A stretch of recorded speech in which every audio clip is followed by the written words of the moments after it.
Let's focus now on what the technicals of the market are looking like. Kunal joins in as always. We'll have Nooresh Merani to join in just a short while from now. Kunal, morning latching on to 24,000. That seems like a very steady base now. What levels do you foresee, say, a week, 10 days from here? Yeah, it's been a good market since the last 5 days. I think we've scaled up some 700 points, 23,300 to now 24,100 approximately for the index, where we closed above this level. So I think it's been a phenomenal last 4-5 days for the indices. The good part about the markets is that even in this last 4-5 days, we've seen different texture of the market. The Bank Nifty participated for the first couple of days. Then you saw the Bank Nifty go into a correction. You saw the auto index going into a correction consistently over the last 4 or 5 days, except for yesterday where you saw some bit of intraday recovery coming back into many of the names. Mid caps and small caps have started to participate. So I think it's been a mix in this last 700 odd points for the index.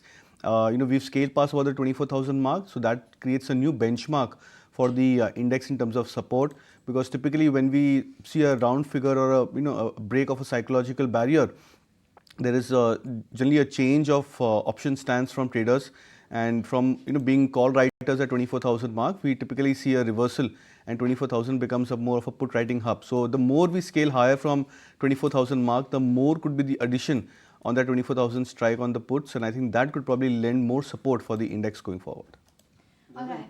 There's an important flash which is coming on the screen. Bajaj Housing has actually launched a new product into the affordable housing space. Bajaj Housing, remember, it's the company which is readying for an IPO. It's the subsidiary of Bajaj Finance. So keep Bajaj Finance on your radar today. This is a very large, affordable housing is a very large, very fast growing, and of course has been getting boosts from the government impetus as well. So affordable housing, like Aadhars of the world, now is also under the radar of Bajaj Housing. This, remember, right ahead of the IPO. So keep Bajaj Finance on your radar. Avan, you were saying something? Yeah, no, sure. This is important to track. But Nooresh, I was just getting a take from you. Earlier Ajay was talking about the overall Nifty Bank and how the kind of provisional numbers and the Q1 updates, all of that could provide a fillip overall to the Nifty Bank index. Map out for us how the trend has been on the Nifty Bank and what you're foreseeing in light of the fact that the markets are perched at record highs. So the Nifty Bank has continued to do well. We've seen pauses. It's been a classical rally wherein you take a uptick and then you take a pause for a few sessions. Then again, you continue on the uptick. But now we are on verge of a major, say, momentum shift if HDFC Bank makes a move. Now, if you look at HDFC Bank for the last 3 years, on the date of the announcement of merger, the stock was at 1,700. It went sub 1,300 multiple times, went back to 1,700. This has happened almost 6 to 10 times over the last 3 years, wherein it has gone to 1,300, 1,400 and come back to 1,700. If it sustains above this 1,700, 1,740 mark, the breakout could ideally take a move towards 1,900 also, and that's the largest weight on the Bank Nifty.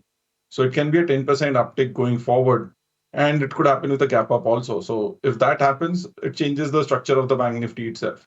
And at the same time, the other banking names, ICICI, Axis, have slowly and steadily continued the uptrend. So on the Bank Nifty going forward, a breakout on about 1740 on HDFC Bank would decide where it can go. If you like this video, then like, share and subscribe to ET Now.